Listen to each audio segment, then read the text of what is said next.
우리에게 임하실 하나님의 말씀은 누가복음 5장 1절에서 8절 말씀입니다. 누가복음 5장 1절에서 8절 말씀입니다.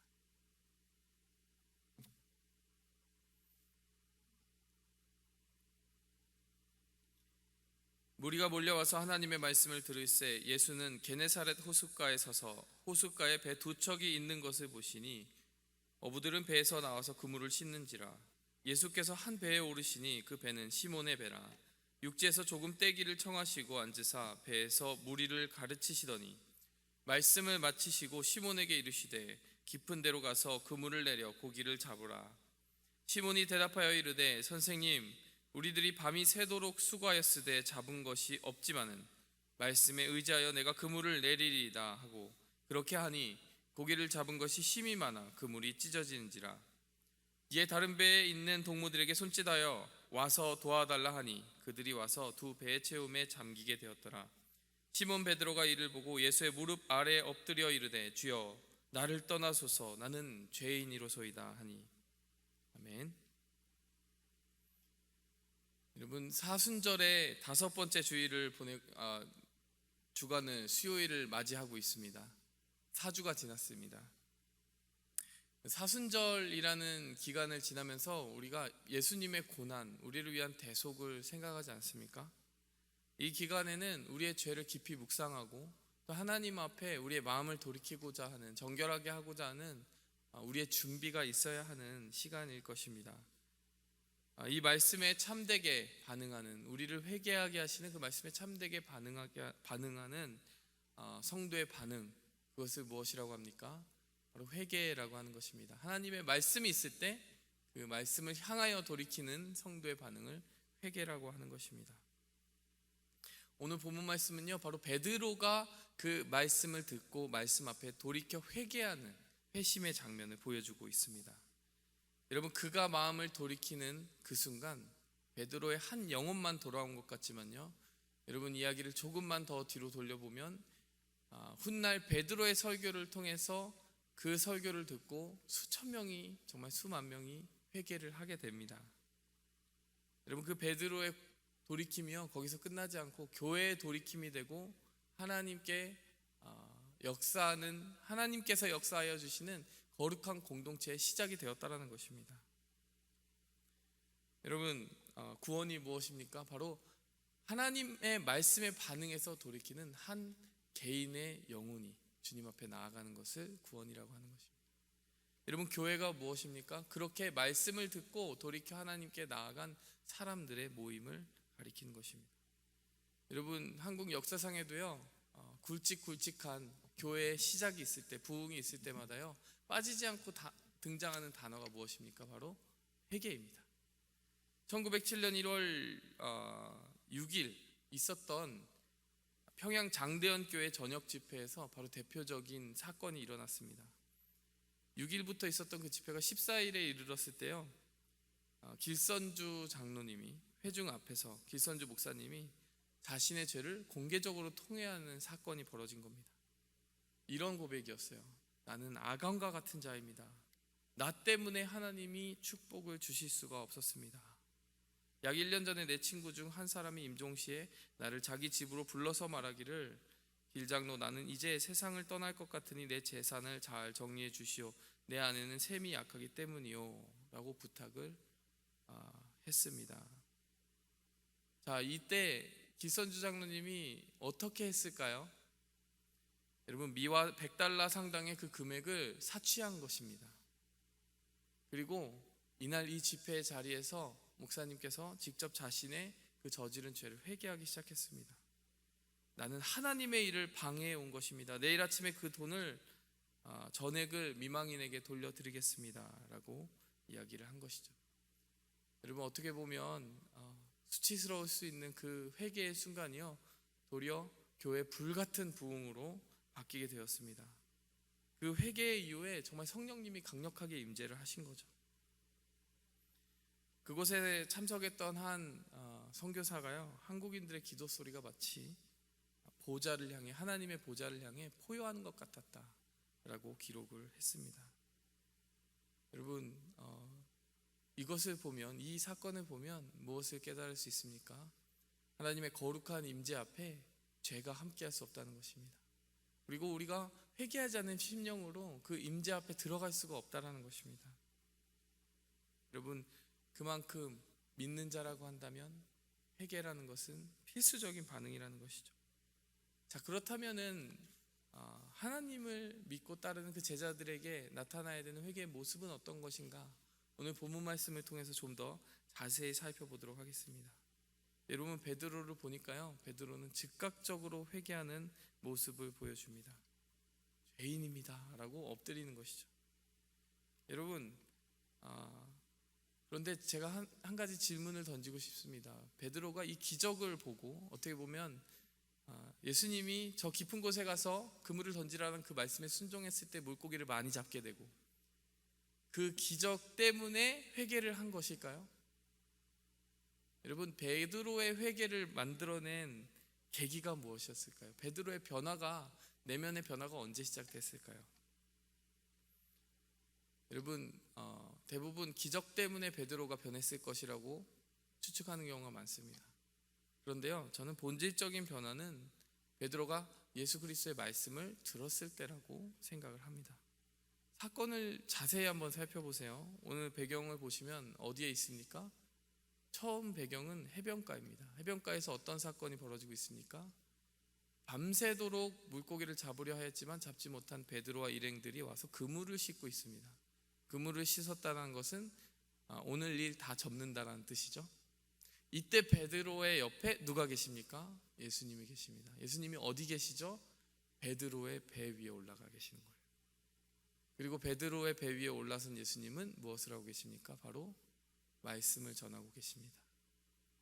여러분, 베드로가 그물을 씻고 있었지만요, 그물을 씻는 내내 예수 그리스도의 입에서 나온 그 말씀을 들은 것입니다. 여러분, 로마서에 이런 말씀이 있죠. 로마서 10장 17절에 믿음은 들음에서 나며 들음은 그리스도의 말씀에서 말미암느니라. 여러분, 베드로에게 진정한 변화를 일으킨 것은요, 기적이 아니라 말씀이었던 것입니다. 여러분, 말씀이 없이 기적만 있었다면 베드로가 변했을까요? 그렇지 않습니다. 이날 예수 그리스도의 말씀이 그에게 들어갔기 때문에 그의 삶이 변화된 것입니다. 자, 여기서 던질 수 있는 두 번째 질문이 있습니다. 이 변화를 왜 베드로만 겪었냐라는 것이죠. 여러분, 똑같은 조건에 놓인 많은 제자들이 있었어요. 그 제자들도 같이 그물 씻었고요, 같이 기적을 보았습니다. 근데 베드로처럼 반응하지 않았어요. 어떻게 보면요, 하나님께서 베드로를 사용하신 이유, 그것도 오순절 성령 강림 사건 이후에 강력한 하나님의 종으로 베드로를 쓸 수 있었던 이유는요, 바로 이 점 때문이 아니었을까 생각합니다. 그것은 다름 아니라요, 바로 하나님의 말씀에 민감하게 반응하는 감수성입니다. 똑같이 그 자리에 다른 제자들 모두 같은 조건 안에 놓여 있었지만 그 말씀으로 마음을 찢은 사람은 베드로밖에 없었다라는 것입니다. 여러분, 이러한 베드로의 순수함과 순전함이 바로 우리가 회복해야 될 그 사순절의 영성이 아니겠습니까? 회개의 영성이 아니겠습니까? 여러분, 우리가 어떻게 보면요, 신앙생활이 길어지면 길어질수록 무뎌지기가 참 쉽습니다. 늘 들어왔던 말씀, 한 번쯤은 읽었던 그 말씀이기 때문에 우리의 마음이 너무나 무뎌지기가 쉬운 거예요. 근데 오늘 베드로의 모습은 다릅니다. 여러분, 베드로는요, 처음 만났을 때만 이렇게 즉각적으로 말씀 앞에 반응하는 사람이 아니었고요, 위기의 순간에도 그렇게 반응하는 사람이었습니다. 언제였습니까? 그것은 베드로가 바로 예수 그리스도를 부인한 그 당시, 그 순간이었습니다. 마태복음 26장 74절에서 75절에 보면 그 순간이 나오는데요, 베드로는 닭 우는 소리 한마디에 회개를 하게 됩니다. 여러분, 그 회개가 가능했던 이유는 무엇입니까? 예수님이 말씀을 이미 하셨기 때문입니다. 네가 닭 울기 전에 3번 나를 부인하리라 하는 그 말씀이 생각났기 때문입니다. 여러분, 이 말씀이 생각나는 은혜가 성도 여러분들께 넘치도록 있기를 축원드립니다. 여러분, 사실 베드로만 잘못한 것이 아니라요, 가룟 유다도 배반을 하지 않았습니까? 여러분, 그런데 베드로와 가룟 유다의 결말의 차이, 운명의 차이를 갈랐던 그 한 가지가 무엇이겠습니까? 이 말씀 앞에 반응하는 자세였습니다. 가룟 유다를 보면요, 하나님께서, 예수님께서 기회를 참 많이 주셨어요. 여러분, 가룟 유다에게 기회를 많이 안 주셨을 것 같죠. 그런데 요한복음 13장을 보면요, 무려 4번이나 기회를 주셨더라고요. 제가 한번 살펴보겠습니다. 요한복음 13장 6절을 보니까요, 처음으로 가룟 유다에게 회개의 기회를 주신 것이 바로 예수님께서 발을 씻기시는 장면입니다. 여러분, 그 바로 앞부분에 뭐라고 나오냐면요, 자신이 팔려갈 것을 이미 예수님이 아셨다라고 이야기를 하세요. 그게 누군지도 아시겠죠? 그것을 다 깨달으시고 나서도 예수님은 어떻게 하고 계신 겁니까? 가룟 유다를 포함한 제자들의 발을 씻기기 시작하는 거예요.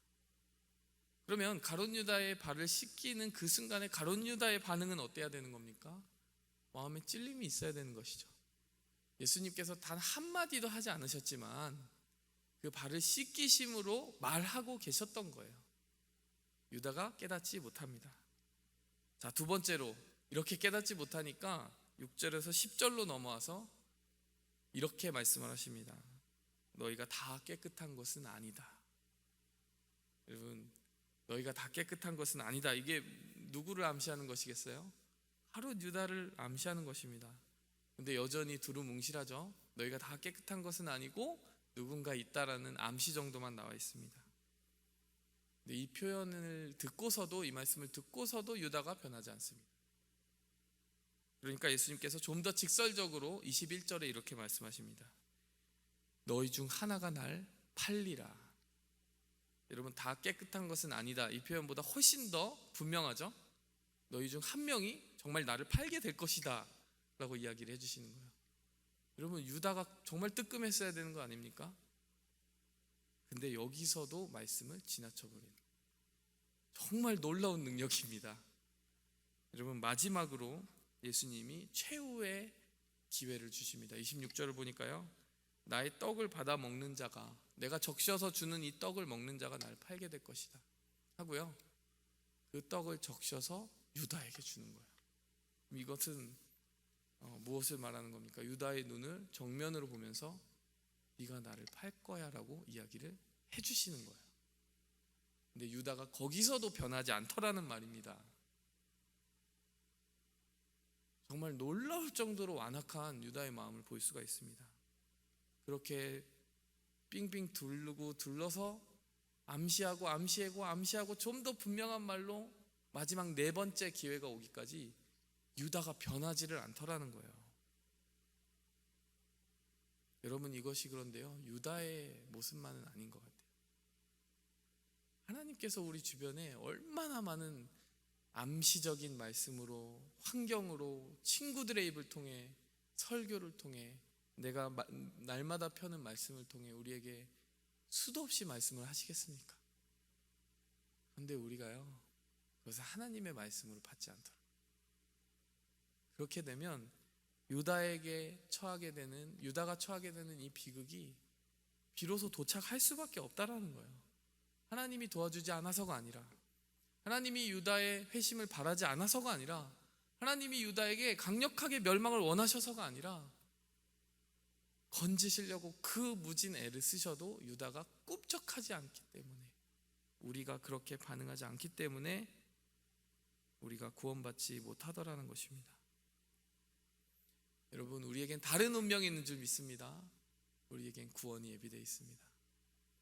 사실 유다에게 주신 이 마지막 기회도요, 예수님의 엄청난 배려가 녹아 있습니다. 그 떡을 적셔주시는 순간 사실은 제자들이 다 알아차려야 되는 거 아닙니까? 내가 이 떡을 적셔 주는 자가 날 팔리라고 하시고서 그걸 주셨는데 제자들이 못 알아듣는 거예요. 왜 못 알아들었을까? 보니까요, 그 당시에 그 떡을 적셔서 주는 행위 자체가요, 자신이 사랑하거나 애정을 가지고 있는, 그 우정이 있는 사람에게 하는 일반적인 행동이었다는 거예요. 이 마지막 순간에도요, 예수님이 다른 제자들 못 알아차리고 유다만 알아차리라고 그렇게 그 행동의 의미를 다 감추신 거예요.